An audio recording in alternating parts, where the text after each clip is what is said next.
Aiden was diagnosed with autism when he was 2.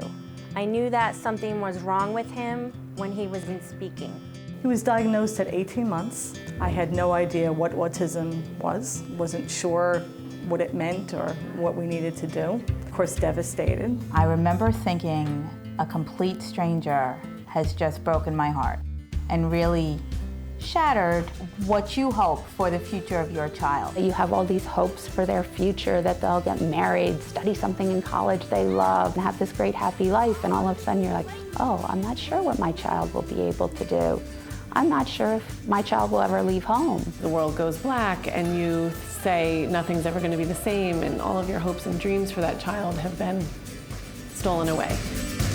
Just know you're not alone, 'cause I'm gonna make this place your home. When your child is first diagnosed, there's a waiting list for a waiting list. There's a tremendous amount of pressure to get them into therapy right away, and they say there's this window, and you sign up for everything, and then you find out there's a 6-month waiting list for the speech person, or 3 months for OT. Everything you're reading says you've got to get this intervention early, and you can't get in to see the doctor who can start the intervention. I didn't realize the type of help that he was going to need, not just the ABA, but the OT, the PT. The whole "it takes a village" is definitely something that for us was an understatement.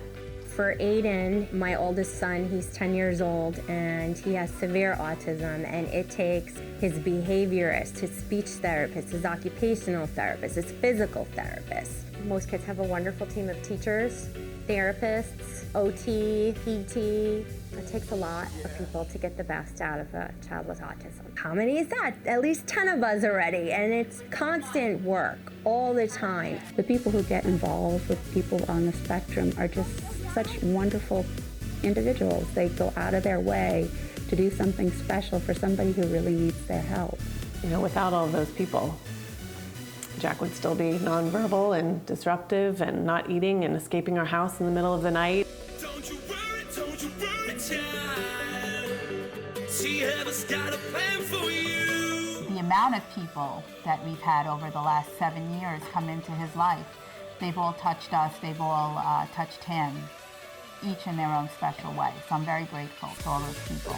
They care about him. They're not just teaching him. They're not just teaching him how to go to the bathroom. They're not just teaching him communication. They're giving him emotional support. They are loving to him, and my son feels that.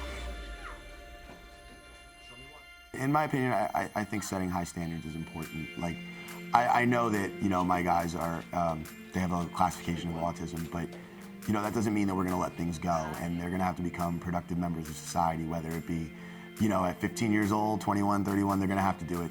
It takes a village to raise any child, but especially within this community, I can't imagine being a parent of a student or a child with autism and not having the resources available, because it is so important. Most families struggle with insurance reimbursement just to pay for the most basic therapies, and most families have to sue their Board of Ed so their child can have an appropriate education. It's a lot. I give parents a lot of credit for having to, you know, for doing that and doing that very diligently. Really, the hero here is you, because you, by choice, come here in rain and shine, and you are here all the time for him, and you don't disappoint him.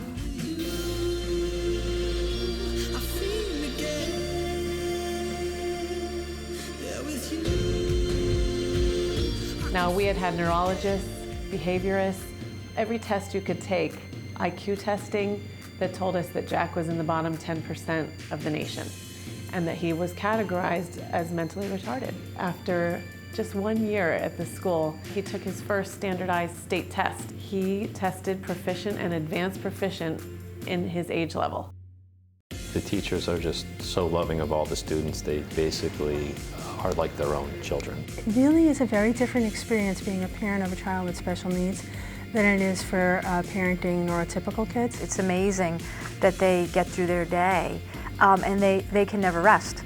They always have to be on, they always have to be organized. There is no downtime for them. The right techniques and tools makes it possible for hundreds of kids who would have been dependent on society to become a gift to society. You need to have the support of the whole village behind you. so we can make progress with my son and with all these kids. I'm feeling better ever since you know me. I was a lonely soul, but that's the only. A little wiser now from what you showed me.